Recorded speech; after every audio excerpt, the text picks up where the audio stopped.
शादी की पहली रात मैं अपनी सुहागरात की सेज पर बैठी हुई थी कि अचानक से मेरे पति कमरे में आए। और जैसे ही उन्होंने मेरा घूंघट उठाया, उनके होशो हवास उड़ गए।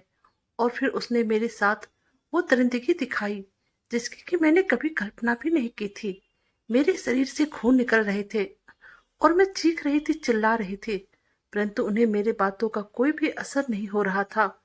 और फिर वह मुझे उस असहनीय दर्द में छोड़कर कमरे से बाहर चला गया। आज उन्होंने पूरा गुस्सा मुझ पर निकाला था, क्योंकि मैं उससे 20 साल छोटी, जवान और खूबसूरत लड़की थी, और वह एकदम से 50 साल का बुढ़ा और बिना बिना शकल सूरत का आदमी था, जिसकी किस्मत में जो लिखा होता वही होता है, चाहे हम लाख कोशिश ही क्यों ना कर ले। जी हाँ दोस्तों, मेरी कहानी सुनने के बाद आपके भी होश उड़ जाएंगे। मैंने अपनी जवानी की दहलीज पर कदम रख दिया था। ग्रेजुएशन की पढ़ाई पूरी हो जाने के बाद मैं आगे की पढ़ाई करना चाहती थी, परंतु अभी हमारे घर में मेरी दीदी की शादी की तैयारियां चल रही थी। लड़कों वालों ने मेरी दीदी को पसंद कर लिया था और हम सभी लोग खुशी खुशी उस शादी की तैयारी में लगे हुए थे। यह हमारे घर की पहली शादी थी। सभी लोग बहुत धूमधाम से शादी की तैयारी में लगे हुए थे। आखिरकार वो दिन आ ही गया जब मेरी दीदी की बारात द्वार पर लगी हुई थी। महिलाएं लोग रस्म रिवाज स्टार्ट कर चुकी थी। मंडप में दूल्हे राजा बैठ चुके थे और सभी लोग लड़की के आने की तैयारी कर रहे थे। मेरी दीदी अपने कमरे में बैठी हुई थी और हम सभी लोग शादी वाले स्थान पर बैठे हुए थे कि पंडित जी ने मुझे कहा, जाकर दुल्हन को ले आओ, क्योंकि जयमाला का मुहूर्त निकला जा रहा है। हम सब लोग अपनी दीदी को बुलाने उनके कमरे में गए, लेकिन जब कमरा खोलकर देखा तो हम सब लोग हैरान रह गए। वहां पे दीदी नहीं थी। हम सभी लोगों ने दीदी को बहुत ढूंढा, परंतु दीदी कहीं नहीं मिली। और वो अचानक मेरी नजर एक लेटर पर गई, जिसमें लिखा हुआ था कि मैं ये शादी नहीं कर सकती हूँ, क्योंकि मैं किसी और से ही प्यार करती हूँ और मैं ये घर छोड़कर उसके साथ जा रही हूँ। इसलिए मुझे ढूंढने की कोशिश मत कीजिएगा, क्योंकि अब मैं दोबारा लौटकर यहाँ पर कभी नहीं आऊंगी। यह सुनना था कि मेरे मम्मी पापा के होश उड़ गए। मम्मी का तो रो रो कर बुरा हाल था और पापा भी माथे पर हाथ रखकर बैठे हुए थे कि न जाने इस लड़की ने हम लोगों को कौन सा दिन दिखाया। अब हम लोग बाहर जाकर समाज वालों को क्या मुंह दिखाएंगे, हमारी इस बिरादरी में क्या इज्जत रह जाएगी। यह कहकर पापा भी जोर जोर से रोने लगे। अब तो हम लोगों की इज्जत मिट्टी में ही मिल जाएगी। फिर मेरी मम्मी ने मुझसे कहा, बेटा एक ही उपाय है इस घर की इज्जत बचाने का, अब तुम्हारे हाथों में ही हम लोगों की इज्जत है। मैंने कहा, मम्मी पर कैसे? तब मम्मी ने कहा, तुम दुल्हन की जगह जाकर बैठ जाओ। मुझे तो कुछ भी समझ में नहीं आ रहा था कि अब मैं क्या करूं। अपनी मम्मी को ना भी नहीं कह सकती थी, क्योंकि हम लोगों की इज्जत का सवाल था। इसलिए मैं दुल्हन के कपड़े पहनकर मंडप में बैठ गई और मैंने शादी कर लिया। मैं यही सोच रही थी कि जब दूल्हे को पता चलेगा तो क्या होगा। मैं घूंघट ओढ़कर अपने ससुराल में सुहाग की सेज पर बैठी थी। रात को जब दूल्हा आया और उसने घूंघट उठाया तो मुझसे पूछा कि तुम तो उसकी छोटी बहन हो और तुम यहाँ पर क्या कर रही हो? जाओ तुम अपनी बड़ी बहन को बुलाओ। अब मैं क्या कहती उनको कि मेरी दीदी ने उन्हें धोखा दे दिया है। मैंने अपने पति को सब कुछ सच सच बता दिया और यह सुनते हुए बहुत जोर से गुस्सा हो गए और गुस्से में उन्होंने मेरे मुंह पर 2-3 थप्पड़ लगा दिए। मैं वहीं पर गिर गई। थप्पड़ इतना जोर से उसने मारा था कि मेरा तो दिमाग ही सुन्न हो गया और फिर तेजी के साथ मेरे मुंह से खून निकलने लगा। लेकिन उसने मेरी तरफ नहीं ध्यान दिया और कमरा छोड़कर बाहर चला गया। मैं रात भर रोती रही, चिल्लाती रही, परंतु मेरी वहां पर उस दर्द को भरी पुकार को सुनने वाला कोई नहीं था। मैं क्या कर सकती थी? आखिरकार गलती हम लोगों की ही थी। हम लोगों ने ही उनको धोखा दिया था। फिर ऐसे कई महीनों तक चलता रहा। उन्होंने कभी भी मुझे एक्सेप्ट नहीं किया और मैं एक कुंवारी दुल्हन बनकर रह गई थी। मेरे पति दूसरे कमरे में सोते थे। आज तक हम लोगों के बीच में कोई भी रिश्ता ना बन पाया था। मैंने बहुत कोशिश की थी इस रिश्ते को आगे बढ़ाने की। आखिर मेरी उनसे शादी हुई थी। एक दिन आधी रात के समय मैं स्लीवलेस गाउन पहनकर उनके कमरे में चली गई। मैंने अपने आप को बहुत अच्छे तरीके से तैयार किया था। खूबसूरत तो थी ही मैं, परंतु आज उस रेड गाउन में मैं गजब की सुंदर दिख रही थी। मैंने सोचा शायद मेरे इस रूप को देखकर मेरे पति मुझे पुरानी बातों को भुलाकर अपना ले और इस रिश्ते को एक नाम दे दे। जब मैं आधी रात को उनके पास पहुंची तो उस समय वो कोई नॉवेल पढ़ रहे थे। अचानक से अपने कमरे में मुझे इस रूप में देखकर वो हड़बड़ा गए और मुझे एकटक देखने लगे। मैं चुपचाप डरी सहमी हुई उनके कमरे में खड़ी थी। अब मुझे और हिम्मत नहीं हो रहा था कि मैं उनके पास जाऊं। मुझे लग रहा था शायद मेरे इस रूप को देखकर वो खुद ही मेरे पास खींचे चले आएंगे, और बिल्कुल वैसा ही हुआ जैसा कि मैंने सोचा था। मेरे पति ने नॉवेल्स को एक तरफ रख दिए और फिर आहिस्ता से बेड पर से उतरकर दबे हुए कदमों से मेरी तरफ आने लगे। जब वो मेरे बहुत ही करीब आ गए तो उसने मेरे पूरे जिस्म को ऊपर से नीचे तक निहारा, और फिर जैसे ही उन्होंने अपने दोनों हाथों से मेरे जिस्म को अपनी गिरफ्त में लेना चाहा कि आगे के बारे में सोचकर मैंने अपनी आंखें बंद कर ली।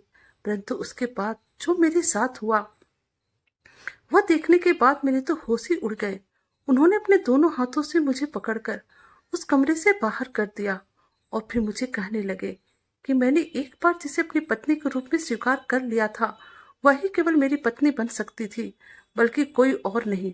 आइंदा से मेरे सामने अपने इस रूप का जादू मत दिखाना। और फिर उन्होंने जोर से अपने कमरे का दरवाजा मेरे मुंह पे बंद कर दिया।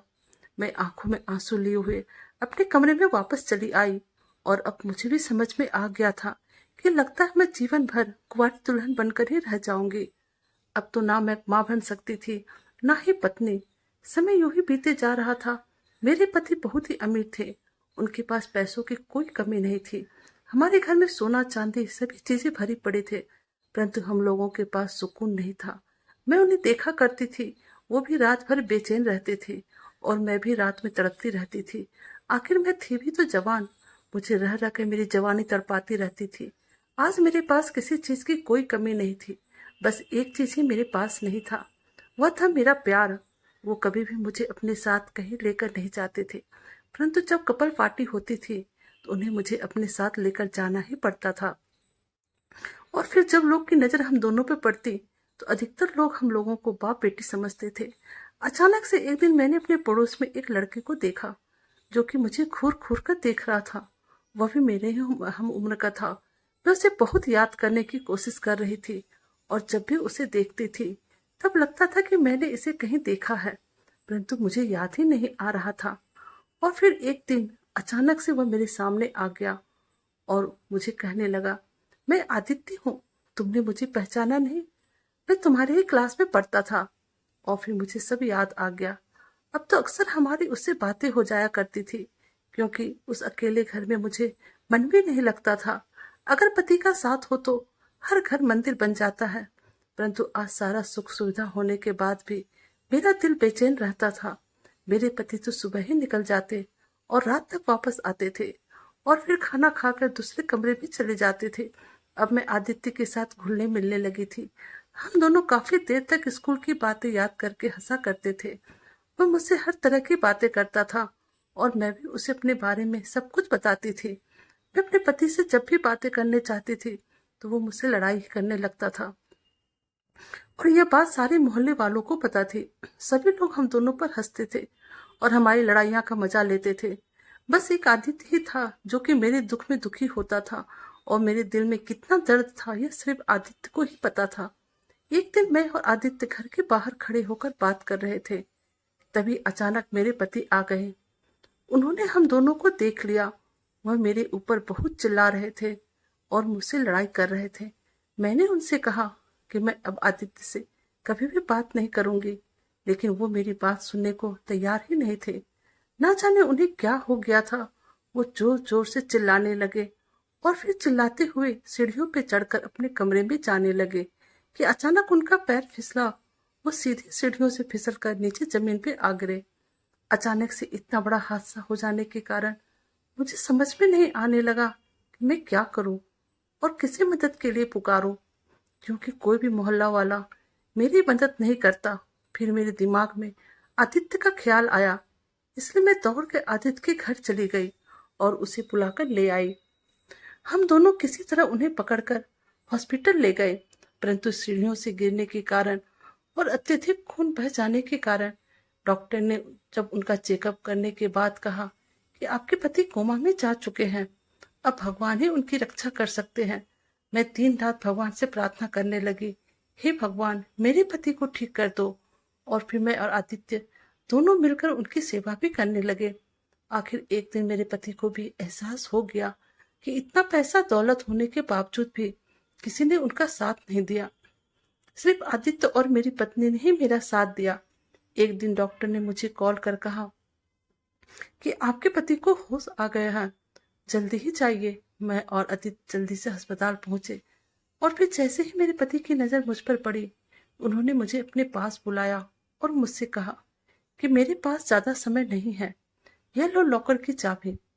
तुम और आदित्य आपस में शादी कर लेना और मैंने आज तक तुम्हारे ऊपर जो अत्याचार किए थे उसके लिए तुम मुझे माफ कर देना, क्योंकि मैंने तुम्हें कभी भी उस नजर से देखा ही नहीं था। अगर शादी की रात ही मुझे पता चल जाता तुम अपनी बड़ी बहन के स्थान पर बैठी हो तो मैं उसी समय शादी तोड़ देता, क्योंकि मैंने तुम्हारी बहन से सच्ची मोहब्बत की थी और अब मेरे दिल में उसके सिवा किसी और के लिए जगह नहीं था। परंतु तुमने और तुम्हारे परिवार वालों ने जो मेरे साथ किया, जब भी मुझे याद आता है तो मैं तुम पर अपना गुस्सा निकाल कर तुमसे झगड़ा करने लगता था। आखिर मैं अपने दिल की बात किससे कहता, और अब तुम लोग शादी करके हमेशा खुश रहना। और फिर यह कहते हुए मेरे पति इस दुनिया से चले गए। हम लोग बहुत ही रोए और फिर उनका विधिवत क्रियाक्रम करने के बाद जब मैं और आदित्य घर पर आए तो हम लोगों ने उस लॉकर को खोला, तो जिसे देखने के बाद हम लोगों के होश उड़ गए। उस लॉकर में इतने सारे सोने चांदी और रुपये पैसे थे कि मेरे साथ पुश्ते बैठकर खा सकती थी। और फिर कुछ ही दिनों के बाद ही मैंने और आदित्य ने शादी कर ली। आज हमारे 2 बच्चे हैं। आज हम लोग बहुत ही मजे से रह रहे हैं और हंसी खुशी अपनी जिंदगी गुजार रहे हैं। दोस्तों, अच्छे इंसान के साथ हमेशा अच्छा ही होता है। आप हमेशा अच्छा काम करते रहिए, एक ना एक दिन आपको उसका फल अवश्य मिलेगा। तो दोस्तों, कैसे लगी आपको हमारी यह कहानी, प्लीज आप हमें कमेंट कीजिएगा। अगर आप हमारे चैनल पर नए हैं, हमारे वीडियो को लाइक, सब्सक्राइब और शेयर कीजिएगा। Thank you.